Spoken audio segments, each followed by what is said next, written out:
बिस्मिल्लाहिर्रहमानिर्रहीम। अस्सलाम वालेकुम।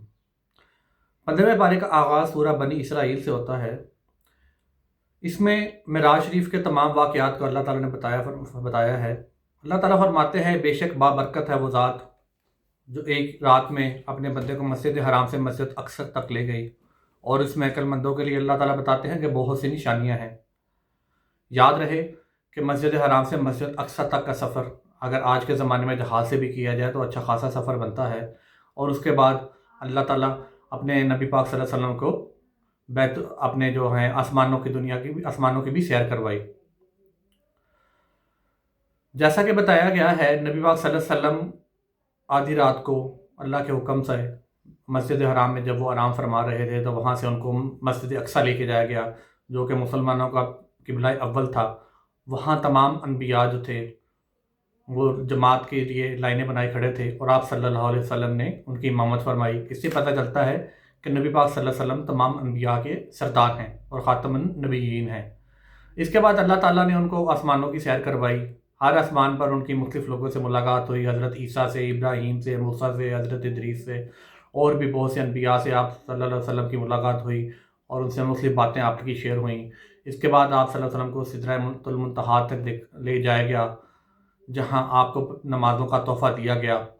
और नमाज़ें का तोहफ़ा बेशक मुसलमानों के लिए अजर अज़ीम है कि हम दिन में 5 दफ़ा अल्लाह के हुक्म से उसके सामने सरबसजूद होते हैं और उसकी अताअत का इकरार करते हैं कि अल्लाह ही वाहिद कायनात का खालिक व मालिक है। इसी सूरह मुबारक में अल्लाह ताला ने बताया कि कुफ़ार की मज़म्मत की कि कैसे वो इस चीज़ का इनकार करते थे, क्योंकि अक़ल जो थी हर इंसान की, वो इस चीज़ को नहीं मान सकती थी कि एक बंदा एक रात में ये सब कुछ कैसे कर सकता है। लेकिन जब आप सल्लल्लाहु अलैहि वसल्लम ने तमाम निशानियाँ बताईं तो वो लोग जिनके पास मस्जिद अक़सा का इल्म था वो हैरान व परेशान रह गए और कहने लगे, ये वाकई ये बंदा सच कह रहा है। तब तमाम लोगों ने आपकी तकज़ीब की, लेकिन हज़रत अबू बकर रज़ी अल्लाह ताला अन्हु ने आपकी तस्दीक की और इस वजह उनका नाम को सिद्दीक़ का लक़ब दिया गया।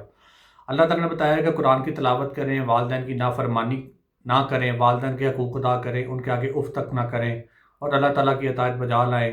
अल्लाह ताला की राह में माल खर्च करें, मियाना रवी इख्तियार करें। फ़ुज़ूल खर्ची से अल्लाह ने मना फरमाया है।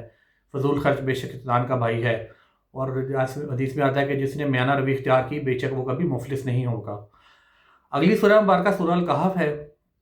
सूरह अल कहफ़ में अल्लाह ताला ने कुरान पाक की अज़मत का बताया है कि कुरान पाक एक अज़ीम किताब है, रहती दुनिया तक के लिए हिदायत है। सूरह कहफ़ की बड़ी फ़जीलत है कि जो शख्स हर जुम्मे वाले दिन सूरह कहफ़ की तिलावत करेगा, इसके लिए 2 जुम्मों के दरमियान नूर रोशन कर दिया जाएगा। और वो नूर की कैफ़ियत कैसी है वो सिर्फ़ अल्लाह ताला की ज़ात ही जानती है। और छोटे जो सगीरा गुनाह हैं वो भी 2 जुम्मों के दरमियान माफ़ कर दिए जाएंगे। इस सूरह मुबारक में अल्लाह ताला ने असहाबे कहफ़ का वाक़या बयान फरमाया है कि कैसे कुछ लोग जो थे वो हाकिम वक्त के डर से, जो कि काफिर था और मुशरिक था और ईमान लाने वालों को तंग करता था, वो नौजवान अल्लाह के हुक्म से एक पहाड़ की गार में पनाह लेने के लिए चढ़े गए।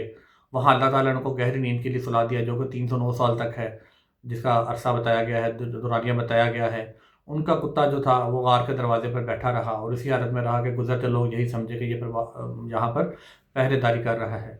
जब उनको होश आया, अल्लाह के हुक्म से वो नींद से बेदार हुए तो हैरान हुए कि हम कितनी देर सोते रहे हैं। तब उनका एक साथी पहाड़ से उतर के नीचे बाज़ार में कुछ सौदा सलफ़ लेने गया।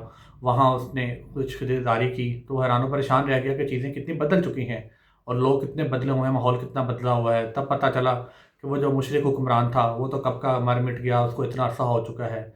जब उसने ख़रीदारी के लिए सिक्के दिए तो लोग हैरान रह गए कि ये किस वक्त के हैं। तो उसने सारी बात उन्हें बताई तो लोग हैरान रह गए। उसके बाद अल्लाह अपने साथियों के पास वापस आया और उनको सारी बात बताई। ये किस्सा अल्लाह ताला ने इसलिए कुरान में बयान फरमाया है कि ईमान वाले कैसे मुख्तलिफ औदार में हाकिम वक्त जो उनको तंग करते थे, मुश्किल लोग थे, कैसे उनके डर से चले जाते थे, छोड़कर हिजरत कर जाते थे। और दूसरा अल्लाह ताला ने इसमें ये बात बताई है कि कैसे अल्लाह ताला ने कुछ लोगों को 300 साल से ज़्यादा अरसे के लिए सुला दिया और कैसे अल्लाह ताला ने उनको दोबारा ज़िंदा किया। अगली आयत मुबारक में हज़रत मूसा अलैहिस्सलाम का वाक़या बयान फरमाया है कि कैसे वो और उनके हज़रत ख़िज़र अलैहिस्सलाम के साथ एक जगह का सफ़र किया, कश्ती में अल्लाह के हुक्म से सफ़र किया। एक जगह उन्होंने देखा कि उन्होंने कश्ती में सुराख कर दिया, दूसरी जगह उन्होंने देखा कि उन्होंने एक बहुत खूबसूरत छोटा बच्चा था उसका कत्ल कर दिया, तीसरी जगह उन्होंने देखा कि एक बस्ती जो थी जहाँ पर ان کو ایک دیوار گرنے والی تھی، انہوں نے اس کو سیدھا کر دیا، حالانکہ بستی والے نے ان کو بہت برا بھلا کہا تھا، ان کا خیال نہیں رکھا تھا۔ حضرت موسیٰ نے مختلف جگہوں پر ان سے سوال کیے تو خضر نے کہا کہ میں نے تمہیں پہلے ہی کہا تھا کہ تم ان باتوں کی حکمت کو نہیں جان پاؤ گے، لیکن اب چونکہ میرا تمہارا آگے مزید چلنا نہیں ممکن تو میں تمہیں بتا دیتا ہوں۔ کشتی میں سوراخ میں نے اس لیے کیا اس ملاح کی جس نے ہماری خیال کیا تھا، مدد کی تھی، کہ آگے ساحل پر بادشاہ کے حکم سے نئی کشتیوں کو ضبط کیا جا رہا تھا، اس میں سوراخ میں نے اس لیے کر دیا تاکہ اس میں نقص ہو جائے اور غریب ملاح کی کشتی بچ جائے۔ اور بچے کو میں نے اس لیے اللہ کے حکم سے ختم کر دیا کہ وہ بچے میں دیکھ رہا تھا، اللہ تعالیٰ نے مجھے علم دیا تھا کہ وہ بچہ بڑا ہو کر ماں باپ کا نافرمان بنے گا، گستاخ بنے گا۔ اور جو بستی والوں کی دیوار کی بات کر رہے ہو، وہ میں نے اس لیے سیدھی کی کہ اس کے نیچے 2 یتیم بچوں کا خزانہ دفن تھا جو ان کے باپ نے چھپایا تھا، اور اگر دیوار گر جاتی تو یقیناً اس سے محروم رہ جاتے، لوگ اس پر قبضہ کر لیتے۔